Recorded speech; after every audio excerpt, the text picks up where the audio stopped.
जय श्री राम दोस्तों। आज की ये कहानी उत्तराखंड के पहाड़ों में बसे एक ऐसे कब्रिस्तान की है जिसके बारे में वहाँ के लोग आज भी रात होते ही बात करना बंद कर देते हैं, क्योंकि उनका मानना है वहाँ सिर्फ मरे हुए लोग नहीं रहते, वहाँ कुछ जागता है। पहाड़ों में रात बहुत जल्दी उतर आती है। सूरज जैसे ही पहाड़ों के पीछे छुपता है, हवा में एक ठंडा अंधेरा घुलने लगता है। ऐसा अंधेरा जो शहरों में कभी महसूस नहीं होता। मैं उस समय एक लोकल अखबार के लिए काम करता था और मुझे अजीब अजीब जगहों की कहानियां ढूंढने का शौक था। तभी मुझे एक बूढ़े आदमी ने एक नाम बताया, काला मैदान कब्रिस्तान। उसने कहा, वहां मत जाना, वहां दफन लोग सोते नहीं। लेकिन मैं हंस दिया। मुझे लगा ये बस पहाड़ी लोगों की अंधविश्वास है।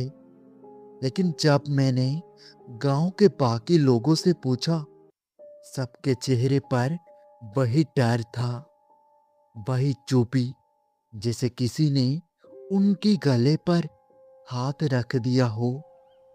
गांव से ऊपर देवदार के घने जंगलों के पार एक पुराना अंग्रेजों के जमाना का कब्रिस्तान था। कहते हैं वहां कभी एक मिशनरी बस्ती थी। फिर अचानक एक रात सब मर गए। कोई बीमारी या कुछ और, कोई ठीक से नहीं जानता। मैंने तय किया, आज रात मैं वही जाऊंगा। शाम होते होते मैं टॉर्च, कैमरा और रिकॉर्डर लेकर निकल पड़ा। जैसे जैसे मैं ऊपर चढ़ रहा था, जंगल घना होता जा रहा था। हवा ठंडी और अजीब तरह से भारी। कुछ दूरी पर पहुंचते ही मुझे लगा जिस जंगल की आवाजें कम हो गई हो। न झिंगुर, न पक्षी, बस हवा जो देवदार के पेड़ों से टकरा कर हू की आवाज निकाल रही थी। फिर मुझे लोहे का जंग लगा फाटक दिखा, आधा खुला हुआ, जैसे किसी ने जल्दी में छोड़ा हो। मैंने उसे धक्का दिया। आवाज इतनी तेज थी कि मुझे खुद डर लग गया। अंदर कदम रखते ही मिट्टी का गंध बदल गई, सड़ी हुई, गीली, जैसे जमीन के नीचे कुछ गल रहा हो। टॉर्च की रोशनी में कब्र दिखने लगी, टेढ़ी मेढ़ी, टूटी हुई। कई पर नाम मिट चुके थे और कुछ पर अंग्रेजों में तारीख लिखे हुए थे, 1903, 1910। और अजीब बात, कई कब्र आधी धसी हुई थी, जैसे अंदर से किसी ने धक्का दिया हो। मैं धीरे धीरे अंदर बढ़ता गया। हर कदम पर सूखे पत्ते चरमराते थे और हर आवाज मुझे अपने पीछे किसी की आहट जैसी लगती थी। तभी मुझे लगा कोई मुझे देख रहा है। मैंने टॉर्च पीछे घुमाई, लेकिन कुछ नहीं था। लेकिन उस क्षण मुझे साफ महसूस हुआ, मैं अकेला नहीं हूँ। मैंने खुद को समझाया, डर दिमाग का खेल है।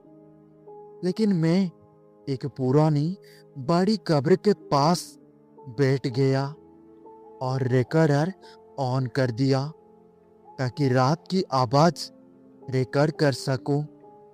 शुरुआत में बस हवा की आवाज़ थी, फिर बहुत धीमी, जैसे मिट्टी के नीचे से किसी ने दस्तक दे रहा हो। मैं जम गया। आवाज़ ठीक मेरे सामने वाली कब्र से आ रही थी। मैंने खुद को समझाया, शायद जमीन बैठ रही है या कोई जानवर। लेकिन आवाज़ रुक नहीं रही थी, बल्कि तेज हो रही थी, जैसे कोई अंदर से बाहर निकलने की कोशिश कर रहा हो। मेरे हाथ कांपने लगे। मैंने टॉर्च सीधी कब्र पर डाली। मिट्टी हल्की सी हिल रही थी। मेरी सांस अटक गई। मैं पीछे हटना चाहता था, लेकिन पैर जैसे जमीन में धंस गए थे। फिर अचानक सब शांत हो गया। इतनी गहरी खामोशी कि मुझे अपने दिल की धड़कन भी सुनाई देने लगी। मैंने सोचा शायद सब खत्म हो गया, लेकिन तभी मेरे ठीक पीछे किसी ने बहुत धीरे से सांस लिया। गरम, गीली, मेरे कान के पास। मैं झटके से मुड़ा, लेकिन कुछ नहीं था। लेकिन हवा अब ठंडी नहीं थी, बल्कि सड़ी हुई बदबू से भरी थी, जैसे कोई सड़ा हुआ मांस मेरे पास खड़ा हो। मैंने वापस जाने का फैसला किया। जैसे ही मैं मुड़ा, फाटक की दिशा में देखा, रास्ता गायब था। देवदार के पेड़ इतने घने लग रहे थे कि मुझे पहचान ही नहीं आ रहा था कि मैं किस तरफ से आया था। मैंने तेज चलना शुरू किया, लेकिन अजीब बात ये थी, कब्र खत्म ही नहीं हो रहे थे। जितना आगे जाता था, उतनी नई कब्र दिखाई देती थी, जैसे कब्रिस्तान फैलता जा रहा हो। और तभी मुझे एहसास हुआ, अब आवाजें आ रही थी, फुसफुसाहटें, बहुत सारी, बहुत धीमी, जैसे सैकड़ों लोग एक साथ कुछ कह रहे हो, लेकिन शब्द समझ नहीं आ रहे थे। मैंने कान बंद कर लिया, लेकिन आवाज दिमाग के अंदर से आ रही थी। और अचानक टॉर्च झपकी और बुझ गई। चारों तरफ काला अंधेरा छा गया, ऐसा अंधेरा जिसमें हाथ भी नहीं दिखता था। और तभी उसी अंधेरे में मुझे लगा मेरे चारों तरफ लोग खड़े हैं। मैं उन्हें देख नहीं पा रहा था, लेकिन उनकी मौजूदगी महसूस हो रही थी। ठंडी उंगलियां हवा में हिलती, मेरे कपड़े को छूती हुई। किसी ने मेरे कंधे को पकड़ा। मैं चीख पड़ा। तभी अचानक टॉर्च फिर जल उठी, और जो मैंने देखा उससे मेरी आत्मा तक जम गई। मेरे चारों तरफ कब्र खुली हुई थी, मिट्टी बाहर फैली हुई थी, ताबूत टूटे हुए, और अंदर खाली, एक भी शरीर नहीं। मेरे पैरों के पास कीचड़ जैसा कुछ था। मैंने नीचे देखा, वो कीचड़ नहीं था, वो हाथों के निशान थे, सैकड़ों, हजारों हाथों के, जो जमीन से बाहर निकले थे और घिसटते हुए आगे बढ़ रहे थे। उन सब निशानों की दिशा एक ही थी, मेरी तरफ। फिर मैंने उन्हें देखा, कब्र के बीच, पेड़ों के पीछे, अंधेरे में, आकृतियां सूखी, काली, टेढ़ी, जैसे जमीन से निकले हुए सांप जो पूरी तरह सड़े भी नहीं। उनकी आंखों की जगह गहरे गड्ढे थे, लेकिन फिर भी मुझे महसूस हो रहा था कि वो मुझे देख रहे हैं। एक, फिर दूसरा, फिर तीसरा, और धीरे धीरे वो मेरी तरफ बढ़ने लगे। कोई आवाज नहीं, बस मिट्टी घिसटने की सरसराहट। मैं भागा, बेतहासा, लेकिन जमीन नरम हो गई थी, जैसे कीचड़ हर कदम पर पैर धंस रहे थे। और पीछे से घिसटने की आवाज तेज होती जा रही थी, और एक हाथ मेरे टखने से लिपट गया, बर्फ जैसा ठंडा और सड़ा हुआ। मैं गिर पड़ा। मैंने पूरी ताकत से पैर झटका, हाथ छूटा, और मैं उठकर भागता रहा। तभी सामने फाटक दिखाई दिया। मैं पूरी ताकत से दौड़ा, बाहर निकल गया, और पीछे मुड़कर देखा। फाटक बंद था, जैसे कभी खुला ही ना हो, और अंदर सब शांत था। कोई आवाज नहीं, कोई हलचल नहीं, जैसे कुछ हुआ ही ना हो।